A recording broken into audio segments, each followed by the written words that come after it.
25 বছর পূর্তিতে রজত জয়ন্তী উদযাপন করেছে বাংলাদেশের তথ্য প্রযুক্তি ও ডিজিটাল অবকাঠামো খাতের অন্যতম পরিচিত প্রতিষ্ঠান আলফানেট। একই আয়োজনে উদ্বোধন করা হয়েছে দান ও তহবিলা ব্যবস্থাপনার ডিজিটাল প্ল্যাটফর্ম মহসিন। শনিবার রাতে রাজধানীর নিকুঞ্জতে 5 তারকা হোটেলে নানা আয়োজনে এ প্রতিষ্ঠাবার্ষিকী উদযাপিত হয়। বক্তারা বলেন, এআই প্রযুক্তির সঠিক ব্যবহার করে কর্মসংস্থান না কমিয়ে আরও বাড়ানোর জন্য আলফানেট কাজ করে যাচ্ছে। পাশাপাশি দেশের তথ্য প্রযুক্তি খাতে আলফানেট গুরুত্বপূর্ণ ভূমিকা রাখবে বলে জানান তারা। অনুষ্ঠানে প্রধান অতিথি হিসেবে উপস্থিত ছিলেন আলফানেটের প্রতিষ্ঠাতা আবু সুফিয়ান হায়দার। কনভেনার হিসেবে ছিলেন সিইও ইকরামুল হায়দার সহ আলফানেটের গ্রাহক, ব্যবসায়িক অংশীদার, প্রযুক্তি খাতের বিশিষ্ট ব্যক্তি, সমাজসেবী, বিভিন্ন সামাজিক ও মানবিক সংগঠনের প্রতিনিধি, শুভানুধ্যায়ী এবং আলফানেট পরিবারের সদস্যরা। অনুষ্ঠানে তুলে ধরা হয় আলফানেটের 25 বছরের অর্জন, প্রযুক্তি খাতে অবদান এবং ভবিষ্যৎ পরিকল্পনা। 25 বছর পূর্তি এটা একটা অনেক বড় অ্যাচিভমেন্ট। আলফানেট বিগত দিনগুলোতে ক্লাউড এবং ইনফ্রাস্ট্রাকচার নিয়ে কাজ করে যাচ্ছিল এবং এখনও যাচ্ছে। ভবিষ্যতে ইনশাল্লাহ আমরা এআই এবং অটোমেশন নিয়ে কাজ করছি এবং নতুন প্রযুক্তি নিয়ে দেশের মানুষকে কিভাবে উপকার করা যায় এবং দেশকে কিভাবে বাইরে আরও পরিচিত করা যায় এটা নিয়ে কাজ করছি আমরা। এই মুহূর্তে আপনারা জানেন যে একটা ডোনেশন প্ল্যাটফর্ম লঞ্চ হচ্ছে এআই বেসড।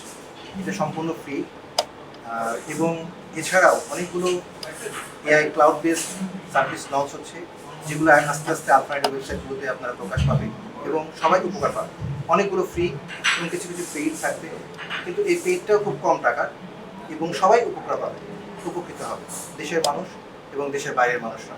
আমরা সবসময় চেষ্টা করি দেশের এবং দেশের বাইরের মানুষের উপকার করা এবং আমাদের সার্ভিসগুলো যত আধুনিক হবে, যত টেকনোলজি অত্যাধুনিক হবে, তত দেশের মানুষের উপকার হবে এবং আমরা যেন বিদেশের সাথে টক্কর দিয়ে বৈদেশিক মুদ্রা অর্জন করতে পারি এবং বিদেশের সাথে টক্কর দিয়ে আমরা তাদের টেকনোলজি ডেভেলপমেন্ট করতে পারি, সেটারই কাজ করে যাচ্ছে।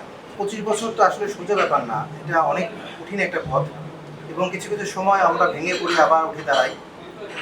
অনেক প্রতিকূলতা ছিল গভর্নমেন্টের পক্ষ থেকে, আমরা সেগুলোকে ওভারকাম করেছি এবং গভর্নমেন্টের সাথে একটা ভালো সম্পর্ক, প্রত্যেকটা গভর্নমেন্টের সাথে আমরা একটা ভালো সম্পর্ক রেখেছি এবং এছাড়াও আমাদের ফিনান্সিয়াল থেকে শুরু করে এভরিথিং, প্রত্যেকটা জায়গায় আমাদের মাঝে মাঝে প্রবলেম হয়, আবার আমরা সেটাকে ওভারকাম করি।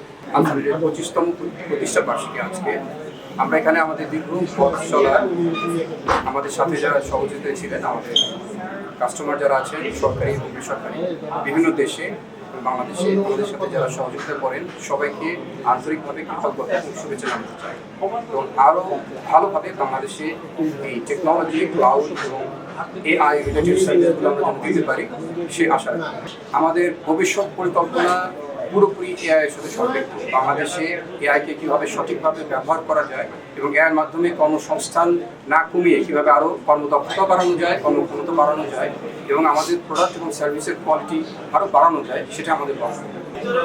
আমরা বিভিন্নভাবে সরকারের সাথে এআই সম্পৃক্ত কাজগুলো করার জন্য চেষ্টা করে যাচ্ছি এবং আমাদের যে অভিজ্ঞতা, আমাদের যে দক্ষতা, আমাদের যে এক্সপার্টিস আমরা বলবো, সেটাকে কীভাবে সরকারি এবং জনস্বার্থে কাজে লাগানো যায় সেটার জন্য সর্বাত্মক চেষ্টা করে যাচ্ছি।